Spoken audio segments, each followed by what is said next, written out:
Malo dia atuanga ole, wale ufono mo bayan ne komiti ne mo aiatatau whanau. Malo e whatasisana. Ia, masalo ngai ki Silvia ele o fono mo ngai o mai foi komiti ye ia maki 2020 lua o ai le tau mo covid ia o faila singa leva talu na Faamatino fonotaga nga komiti al fono la nei tu so follow up pole so tanga male galuega nga sa tau fai nava i tau ai me siamo le pui no ia tau ale tato fana wiki tengi nei o lo fatasi mai la ia isi fo ia tonu o pasifika le fonotaga nei ia pertonu tau fi a mai al fonotaga mo se communicate po se press release Iga mo fai unga le al fonotaga al pertonu fo ia telefone le nga fonotaga va pengi ele nga o tunu fo na pasifika va pe fo tato tunu ia ma tato tau singa tato alom pana ia wa mo ia le tato lumana ile o tato alom pana ole tunu Le ase atu na limo o iai le fiona. Ise tulanga o iai o kuikuinga aiatatau whanau. Dali o ia tunu pasifika.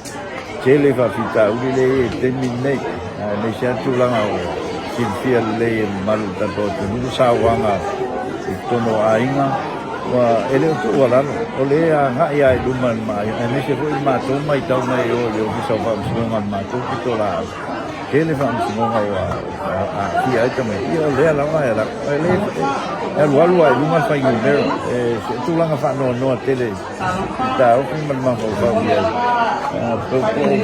o afea fai ona tulua ia nei ko inga mionga le mahova mionga le pule fai fasanga i tato whanauiti i tulanga o sexual violence, sexual abuse nei se tomo aina whano no te tau file le alualu ia o le whainga o le kārenga ia o whaatupula ia ta upu mo Faamasino. Yes. Greetings, everyone. Okay, and thank we you. have all children follow to the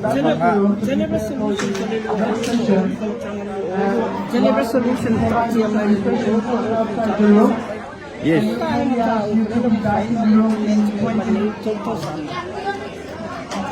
I think o isi resolutions nga implement.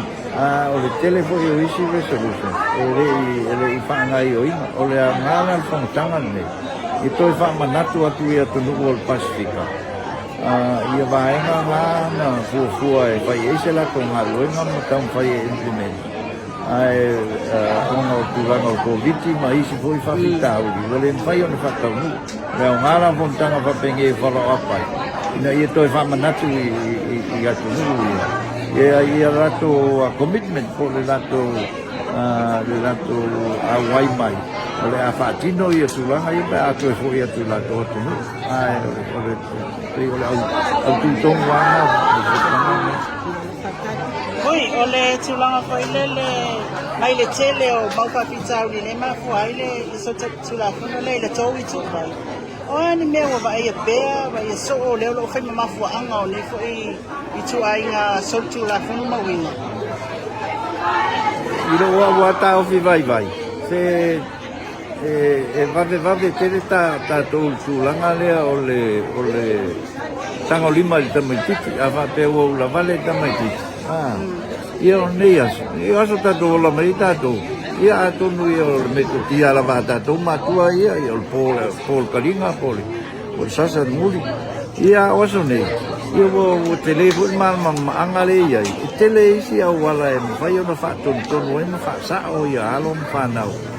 Lo le tango physically, hoi lele whaao lima e Tamaiti. Whai so alo e whai mai a tangata ia o le discipline. O le tau mwhai e whaatonu. Ele ia au ia, ele o se whaatonu. O le whaao lima. E tele la ia whawhitau lia tūlai mai. Ono tūlanga nā. O le si whawhitau lia pito sili na whanonoa e tau. O sauanga i te initi la iti o le ainga ma sexual abuse o le whanau iti tonu la ainga o te faatukula ia lava ia faamasigoga o loo tula'i mai ai mataupu faapena ma e pei ona o mai atu tenofana e lē alualu i lalo le faigoga mela o lē alualu a'ioga Tataina.